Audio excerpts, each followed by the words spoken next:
anywhere. It was, I just changed my name. So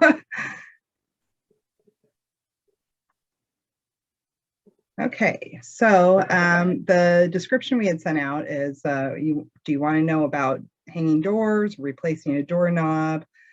Learn this and more in an interactive workshop, and I'll also discuss weather stripping and basic door repairs.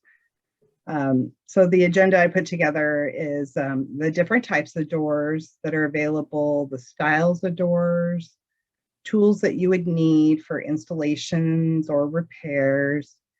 And then I have a slide that kind of goes into installations, and we'll watch like a little video that I had grabbed off of YouTube showing installations of pre-hung and not pre-hung doors. And then I put together some good troubleshooting tables for you.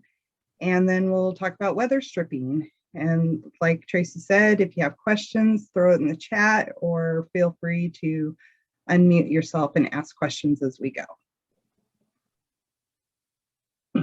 So first we'll go into the types and styles of doors available.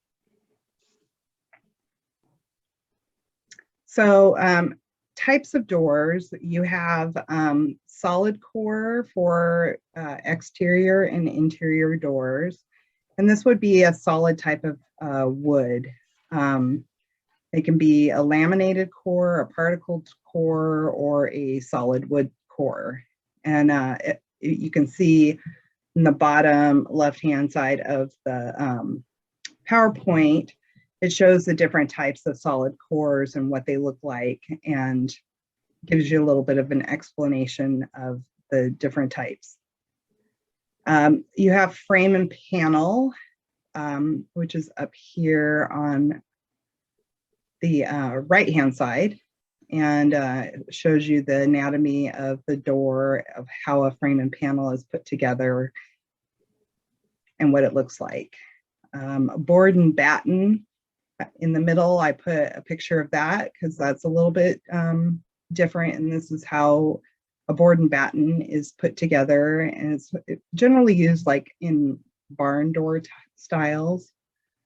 Then your typical interior doors are hollow core, and those will have, so there's no solid wood or anything inside there. There's generally like a cardboard or something like that that fills up the core, insulation or whatever.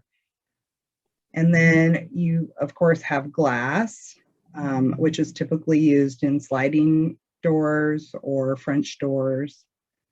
You can also have metal doors, which are typically used for exterior. Again, on the exterior, you can have fiberglass doors. And then there's composite doors, which are used both interior and exterior. So any questions so far?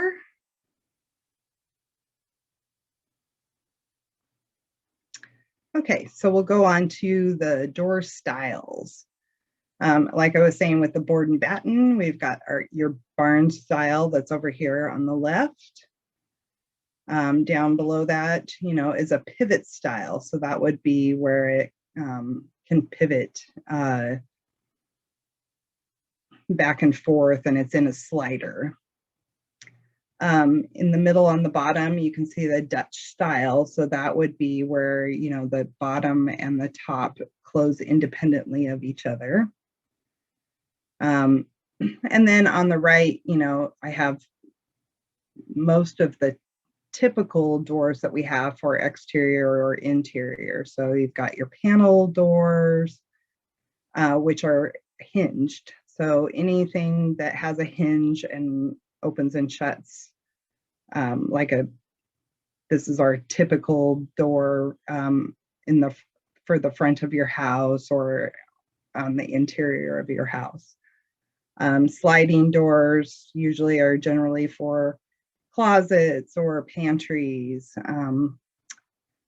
Folding doors, those would be, again, generally like a closet or a pantry, Or if you're trying to save space, you can use a folding door on the interior.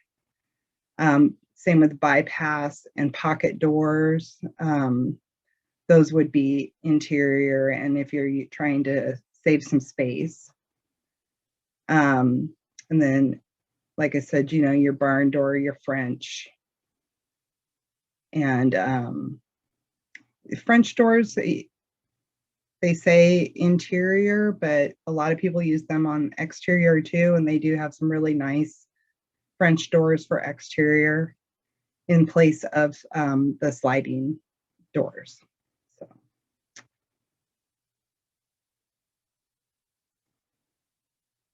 Okay, so tools that you might need for installing doors or repairing doors. So I listed them out, and you may or may not need them depending on your project. Every project has individual needs. So for installation, you generally will need like a utility knife, a level, drill, hammer, putty knife is possible, caulking or flashing, shims. Generally, you'll need for hanging doors or installing doors. And then, of course, your nails or wood screws, wood putty, screwdrivers, the chisel and pencil, or if you are hanging a, so if you want to replace your door, but you're not using a pre-hung door, which is how most of them are sold nowadays, but you can still buy individual doors and individual door frames, but you'll need the chisel to chisel out the area for your hinge. And then the pencil I put down because you want to use the pencil to, mark measurements or to draw a template for your hinge that you're going to be chiseling out. For repair, you may need a chalk line box if you're planing or cutting a door, paintbrush and paint if you're, finishing a door. Hacksaw, circular saw, those again are for helping to, cut your door to a different size. Screwdriver, drill, shims again, a sealer, a chisel, hammer, putty knife, sandpaper if you're doing repairs.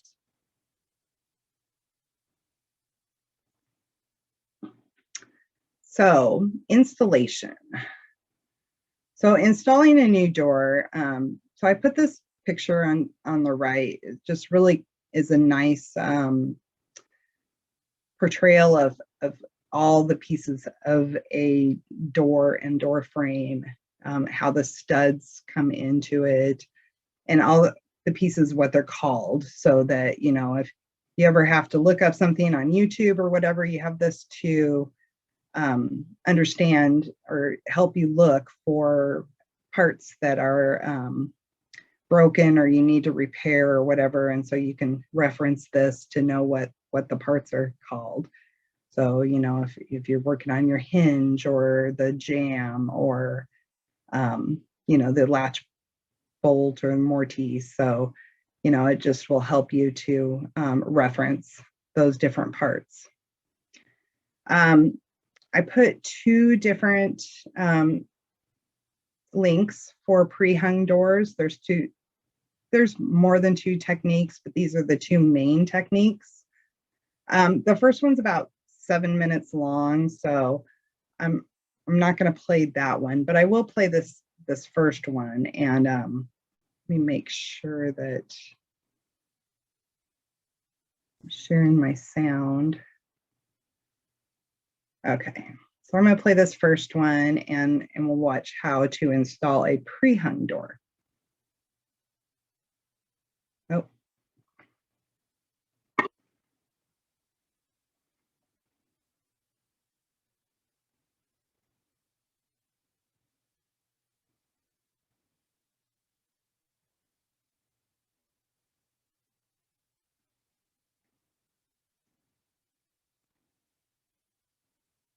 And please let me know if you're not seeing this or if you can't hear it once it starts.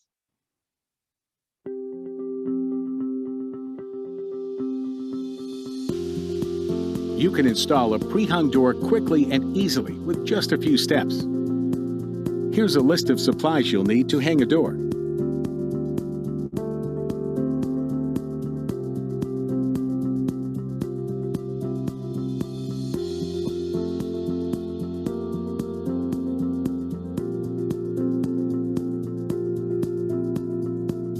After removing your old door and frame, slide the pre-hung door into the rough opening until the jamb is flush with the wall.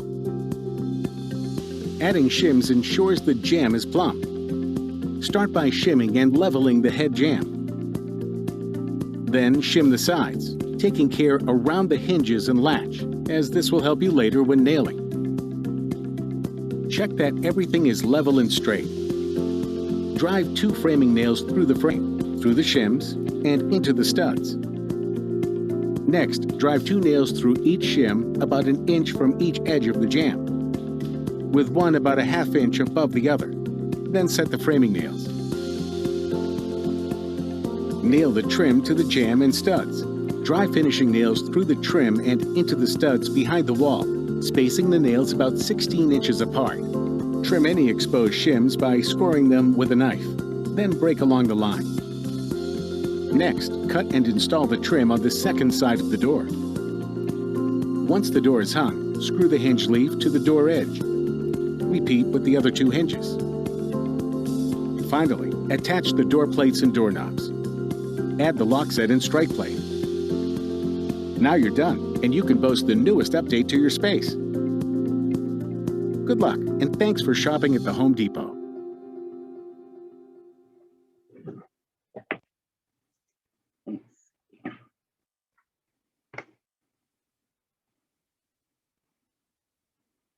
Okay, so one thing that I did notice, like they used an electric drill to install the doorknobs.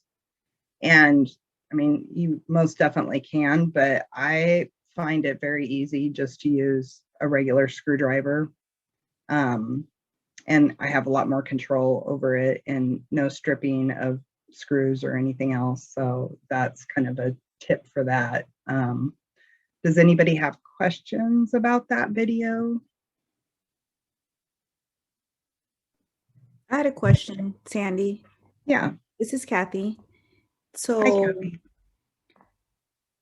So when I hung, because I've already hung 3 doors, but not without complications. It's like I did everything that was in the video, everything that they did. But after I take the door off and paint it, and when I go to put it back, it's like it doesn't fit anymore. And the shim part, I try to pre-cut my shims, because do you find it hard to score your shims and break them? Because I couldn't even do that. I don't know if I'm not strong enough or. So as far as scoring the shims, that's that if you use the utility knife to get your initial score, and then use a wood chisel and a hammer to get it off.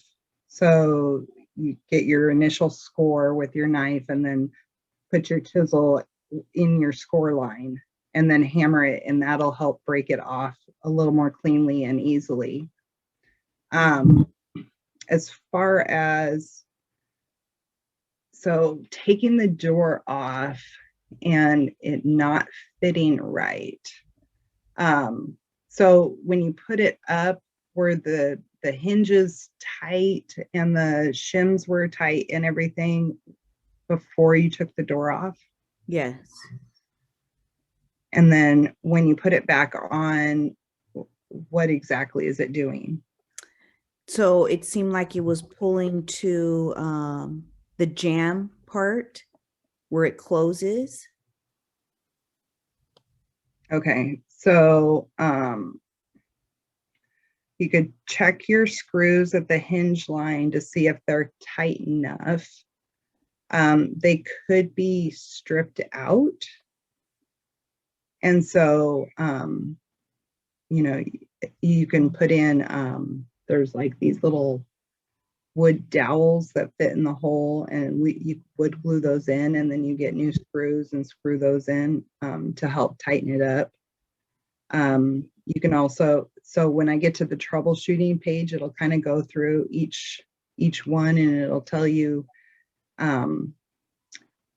like if the door's jamming in a certain spot or something like that, you know, what's the best technique to do that and fix that.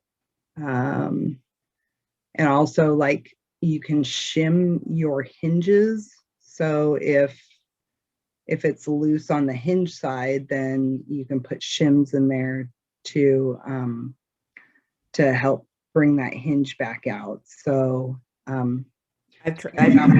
without seeing it, it's difficult, but hopefully that troubleshooting page will, you know, go through everything really detailed and help you kind of evaluate and figure out what the issue is. Okay, thank you.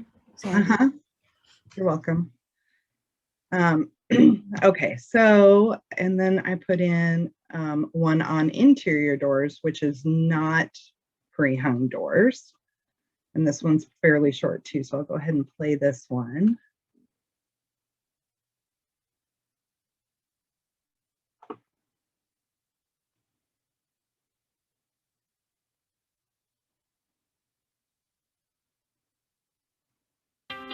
Got old, damaged, or worn out interior doors? Do your home a favor by installing new doors. Oh, technology, hold on. Here's how. If your door frame is damaged, you'll need a pre-hung door, which includes the frame and door. If your frame is in good shape, a slab or blank door will do fine. And blank doesn't mean your door can't have character. There are a variety of door styles available. If you're installing a pre-hung door, make sure you get the correct swing. Open the door and stand with your back to the hinges. If the doorknob is on the left, you need a left-handed door. Some blank doors have a beveled edge on the strike side, so check to make sure you get the correct one. Also, pick a door that's the same size as the old one. You can use your old door as a template to install the new one. Close it and make marks 10 inches from the floor. You'll need these later. Now remove the old lock set and hinge pins and take out the door. With the new door on sawhorses, set the old door on top, keeping the tops and hinge sides flush, and clamp in place. Just mark any excess for now. Also, mark the hinge mortises using a combo square. Use the square to transfer the distance from the door edge too. Mark the mortise depth using a hinge as a guide, and mark the lock set locations. To get an 1/8 inch clearance at the bottom, transfer the 10-inch marks from the old door to the new one. On the new door, measure 9 7/8 inches toward the bottom and make a straight line. Cut the excess from the sides or bottom with a saw or planer. Remember, the strike side of the door may be beveled. To cut mortises for square hinges, score the lines with a utility knife. Then use a chisel to outline the edges and make relief cuts across the area. Don't go deeper than your mark. Now chisel out the wood inside the marks. For round hinges, use a hinge template and router. Hold the hinge in place, drill pilot holes, and attach with screws. For the lock set, drill the holes, only drilling halfway through to prevent splintering. Then flip the door and finish the rest from the other side. Now drill the edge borehole for the latch with a 1-inch hole saw. And if you're going to paint the door, it's a good idea to do it now. On to the jamb. Hold the hinge plate in place. It should be flush with the casing. If the mortise isn't deep enough, remove some wood with a chisel. If it's too deep, use cardboard as a shim behind the hinge and attach with screws. Attach the new strike plate if you're not using the old one. Set the door in the hinges. Use shims on the floor if needed. Insert the hinge pins and test the door by working it back and forth. You should have about an 1/8 inch clearance at the head and strike sides and about a 1/16 inch on the hinge side. Now install the lock set according to the directions. Then test the door to be sure it fits and swings freely. New doors will give your home decor a fresh look. Want more great ideas and how-tos? Go to Lowe's.com/how-to.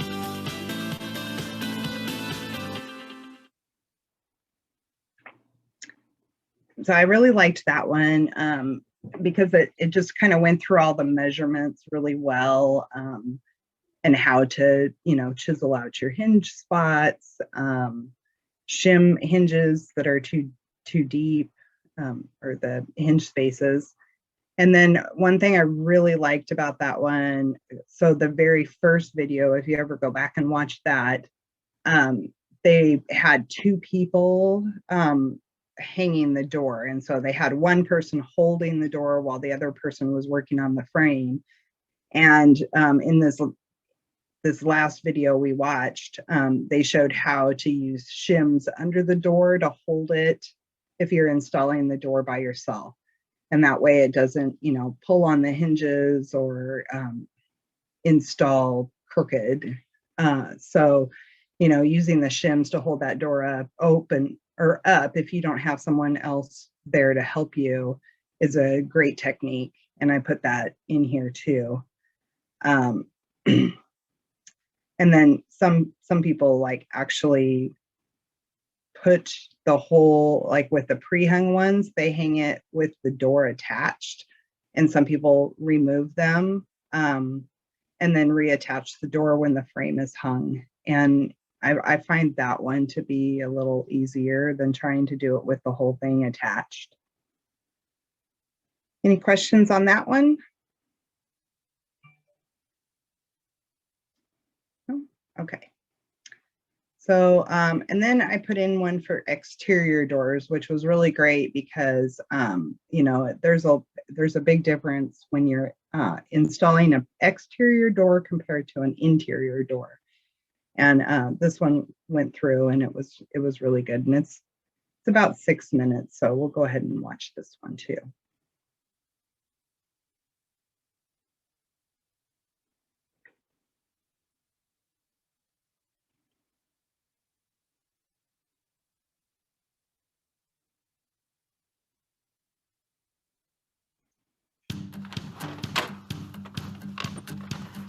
Hey guys, I'm Tony. This is a great looking house, but this front door has seen better days. Today I'm going to show you how to install a new pre-hung door that's not only going to make this house look better, it can also help save on the energy bills. So pre-hung means that the door and the frame all come as one unit. Now when you're doing this project, you're going to have a big hole in the side of your house, so you want to make sure you get this all done in one day. If you're not comfortable with doing that, you might want to hire a professional. So now if you're up for the task, it's time to take some measurements. Now you might have to take off the interior trim of this door to get these measurements and measure the height and width of the door frame. Also measure the jamb depth. Measure the height and width of the existing door also. So now that we've picked up our new door, it's time to start taking out our old door. We're dealing with an old storm door, so we're going to start by removing that.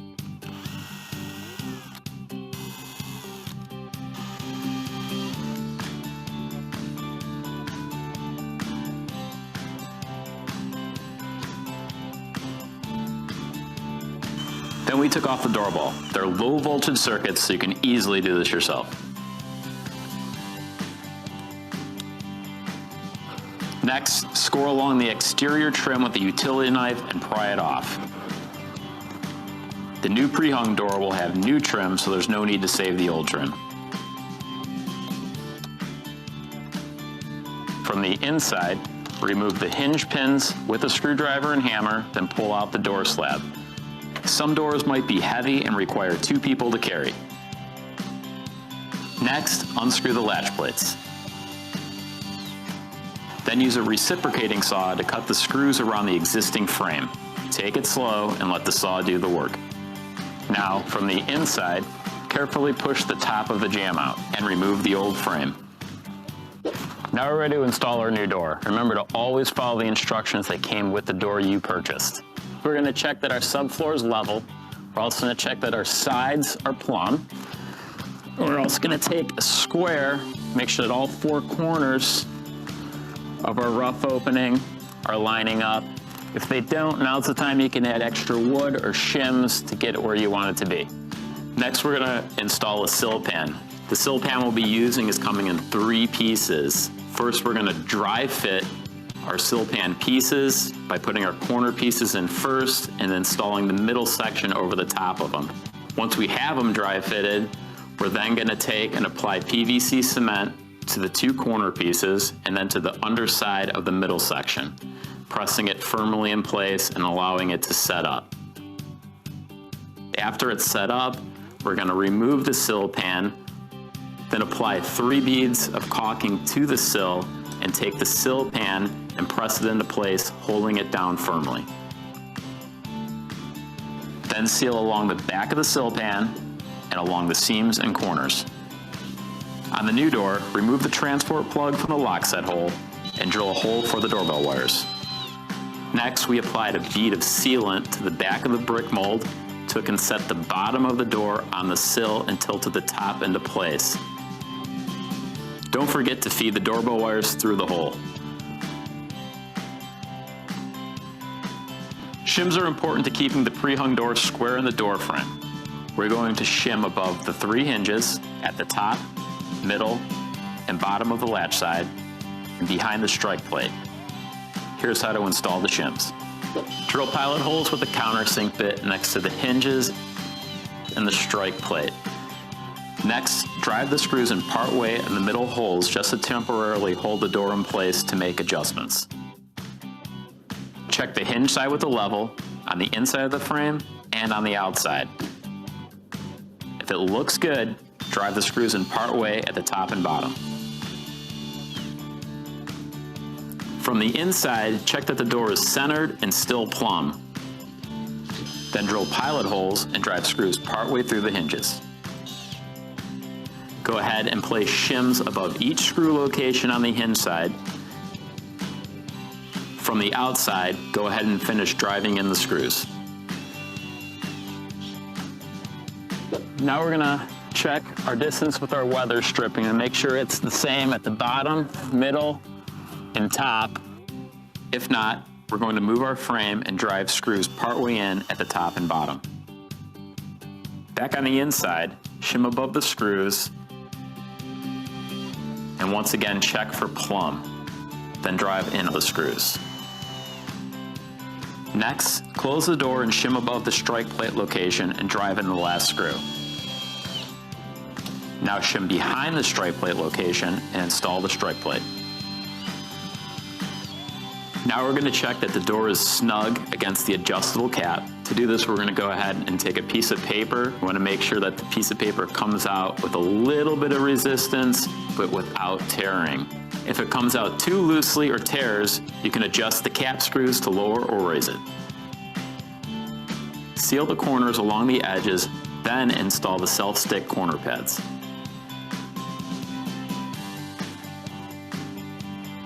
At this point, we can install the lock set and the deadbolt and make sure they're working properly. Cut the shims with a utility knife or an oscillating saw. Press blanket insulation around the frame to keep that cold air out in the wintertime. Then install the interior trim. You might need to install molding behind the sill. Next, seal the interior and exterior joints. Now with our door installed, we're going to go ahead and paint it. Now you might get a door that comes already pre-finished from the store, but in our case, ours only has a coat of primer on it, so we're gonna have to go ahead and paint it. You can also paint the trim, and now you have a brand new front door. And if you want more great ideas and how-tos, go to lowes.com/howto.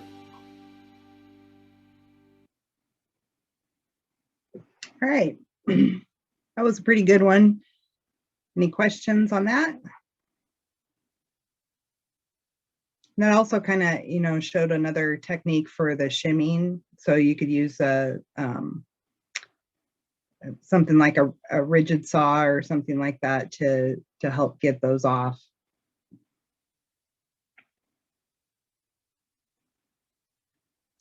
So like I said, I put together some good troubleshooting tips for doors. So let's go to that. So basically I put together a table, as 2 pages of a table, putting possible symptoms, possible causes, and procedures. And in some cases, I put links to places that'll explain how to repair those items. So, you know, we can go through and say, you know, if your door hinges are squeaking, you know, clean them and oil them. If your door knob or handle is loose, try tightening the set screw or replacing those screws. If your door won't close properly. So there's several different ways or different causes that would cause a door not to close properly. So, you know, if there's paint buildup or dirt around the latch, if the latch is broken, the latch mechanism's stuck, and the hinges set too deep. That was one of them where they showed how to put cardboard in your hinge plate to help shim it out if it's set too deep. If your strike plate needs adjusting, you know, how to, you just reposition it or use some wood putty filling to help with that. If your door is warped, so you can shim the strike plate or reposition the door stops, which is the wood in the middle of your trim. And you can use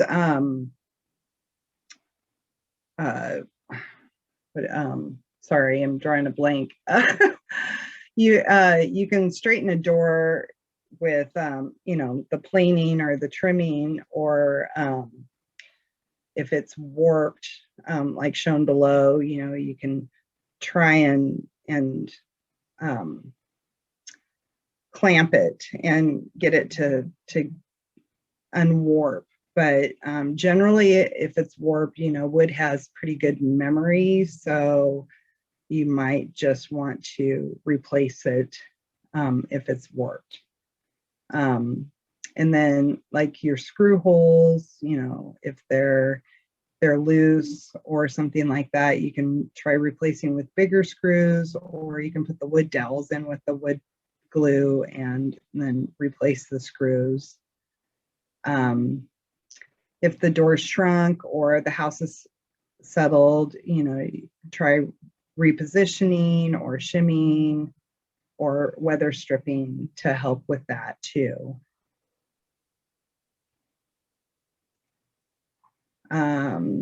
Again, if your door sticks or binds, you know, your house has settled, and so you need to look at where it's binding, and then you can adjust your hinges or your door based off of where it's binding. And then I put in a couple of links on how to plane a door using a planer, or how to cut your door if it's too big, using a circular saw. And I also put a note down below that, like, for hollow core doors, you don't want to cut or plane any more than 1.25 inches, because then you're getting into the exposed hollow part of the door. Then this one was really actually pretty cool. So if you need to patch a hole in a hollow core door, I'll go ahead and pull this up. It's a nice step-by-step of, you know, actually patching the door. And it's not a video, but it's very simple steps, minus the ads. And, you know, it just explains, you know, you want to put it down on a drop cloth because, you know, you're going to be using some aerosol foam insulation and touch-up paint and sandpaper, and auto body filler, surprisingly.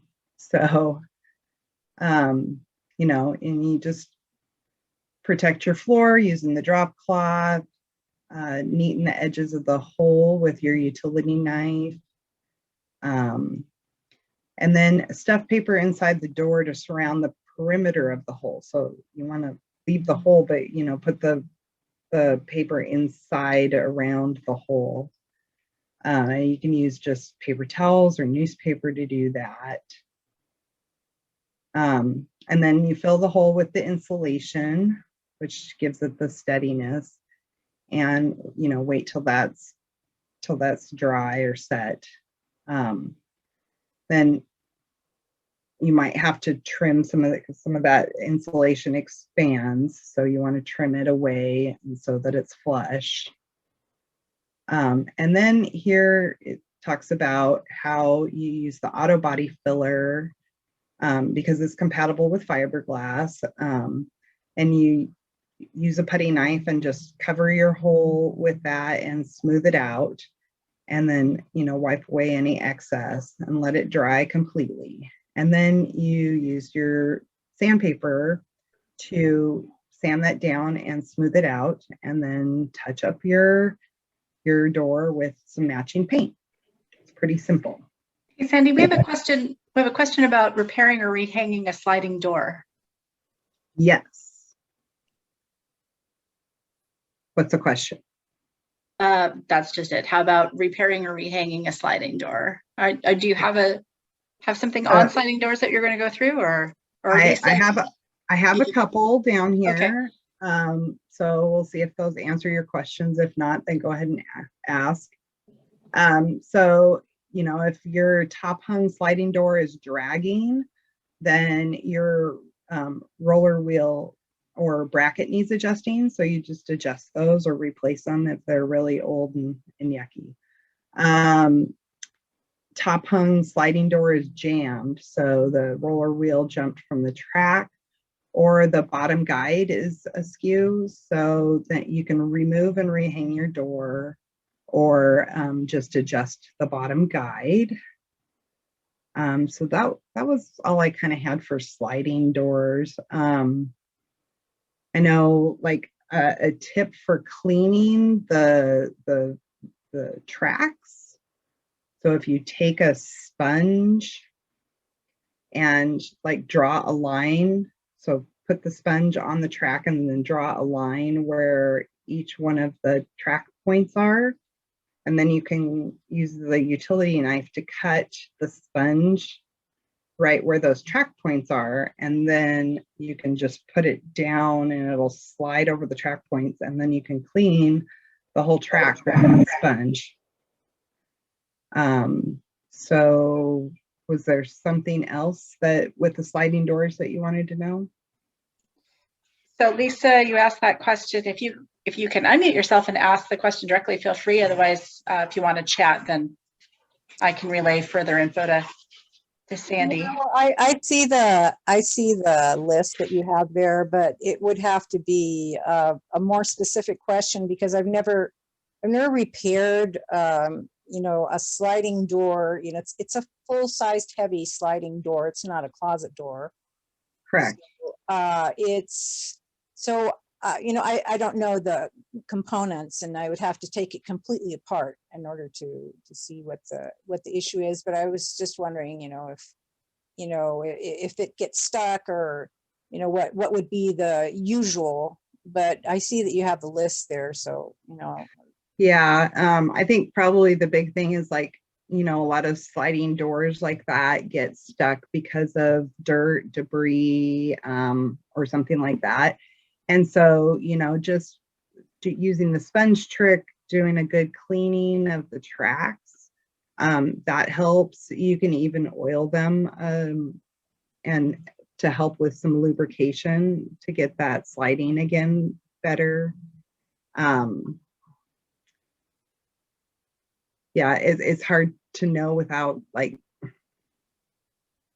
knowing what the issue is, or where it's sticking or something like that. So that would be my recommendation, is to just try really getting it good and clean and removing any debris, and then maybe lubricating it. And then if it's still sticking, then you might look at like, has the house settled? does the frame need to be adjusted a little bit, or is there a damaged track or wheel or something that needs to be replaced? Yeah, it seems the upper rail more than the bottom. It's not a lubrication or a debris problem. It seems to be more, integral to the structure or to the rail, the upper rail. So I'll just have to take it apart, I guess. Okay. You could probably go troubleshoot at several different houses, Sandy. I think. I know, right? Yeah, there's exactly. 2 more questions that have come in via chat. Let me relay those to you. So the first is, can you reverse the way an exterior French door swings? And is that a hard process? And then the second question is, what is the best lubricant to use on exterior door hinges? Okay. So for the first one, reversing a French door. I think that in order to do that, you would have to take the entire frame and flip it around. So I'm not saying that would be an easy process, but that would probably be the best process. So you'd have to like the video we watched with the exterior door, you would have to carefully remove all your trim and the frame because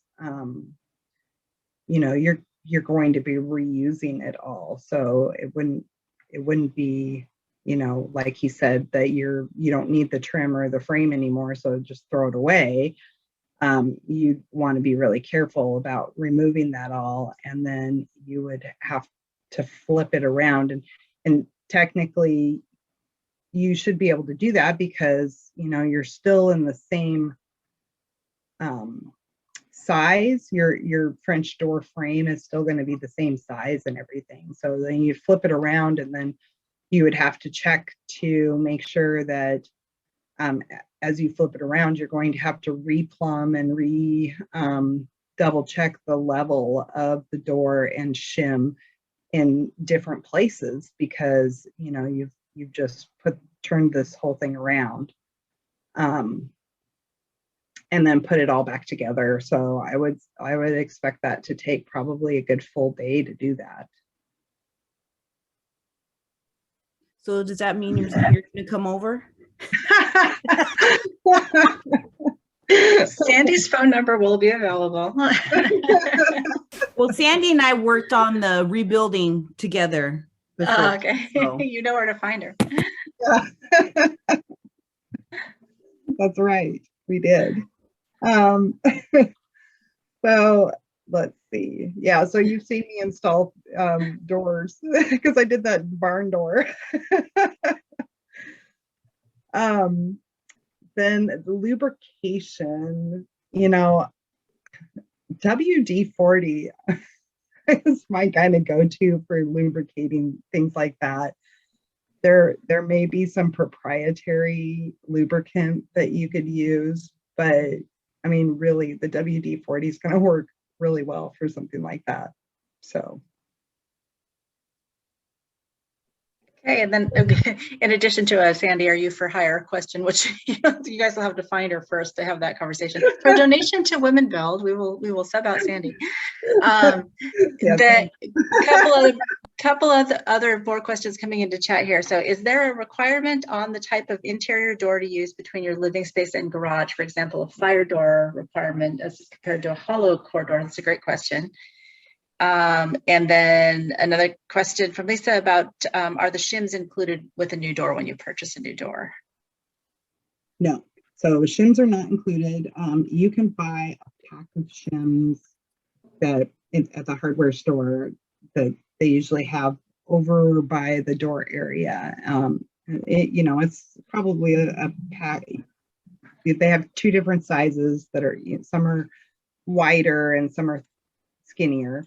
But it's really I think it's maybe $15 to buy a package of like 30 or 50 shims. So it's really not a bad cost. And then, you know, for like shimming the actual where the hinges go, the hinge set, you know, you can just simply use cardboard, some thin cardboard, or you know, I guess thicker cardboard if you really need it, but that would work just fine too. And you could probably just use some cardboard for shimming too. But the wood is definitely a little more sturdy, especially for shimmying around the frame and holding the door up. So, and you generally want like about a half an inch under your interior doors to account for, you know, carpet or something like that. So, you know, you want to be able to hold that door up about a half an inch, quarter inch if you're doing just a vinyl floor. And then let's see, there was one more question. There's stacking up now, but while you're talking about shims, question: wood or plastic shims? Is there a preference between the two? I have never used a plastic shim. I've never seen plastic.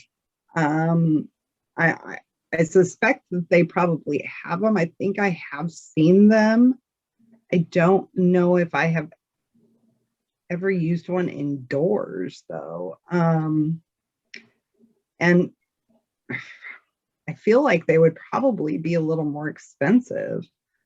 You know, and the wood ones are really, I mean, they're really actually pretty easy to use. You can use one or more together, and they're easy to snap off.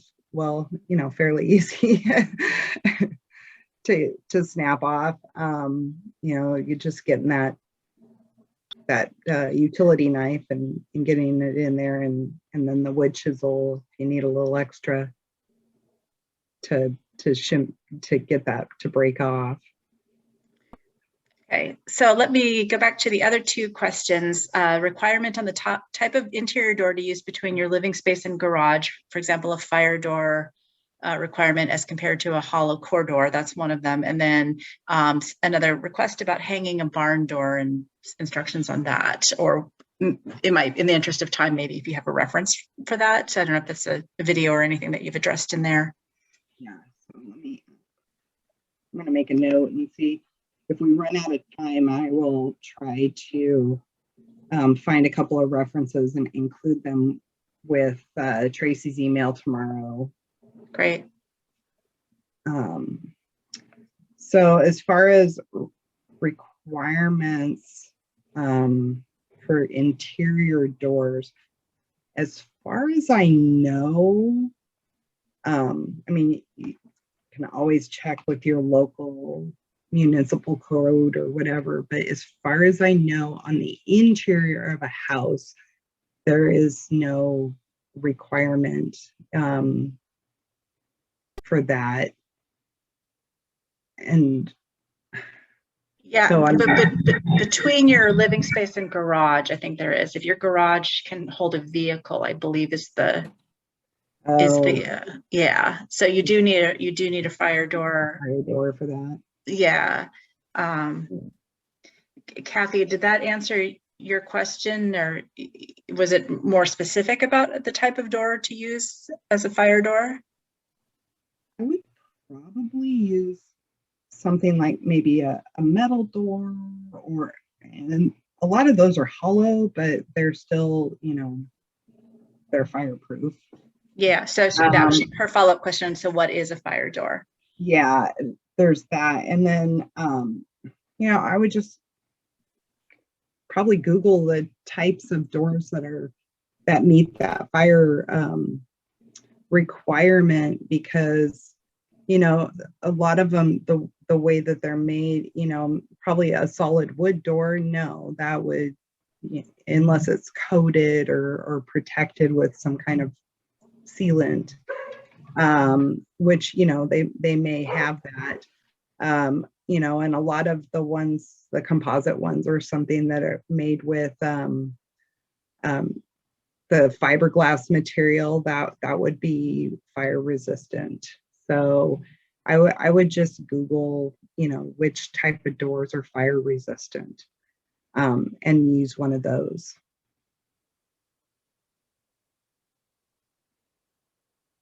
Does that answer that question?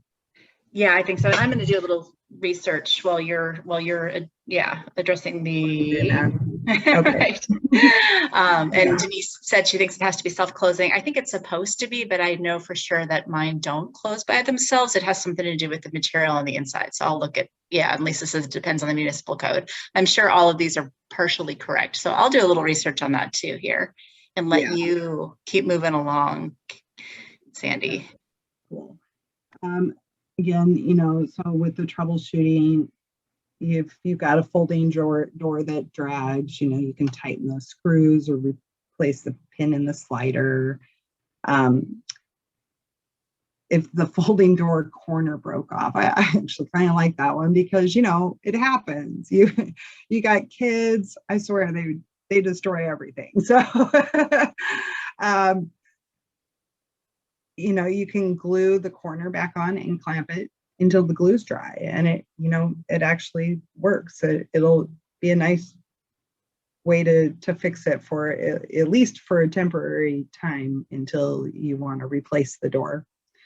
If the louver's broken, replace the louver. So it's pretty simple, troubleshooting guide, and you can use these procedures the way that they're worded to help, Google like exact steps if you need a little further clarification.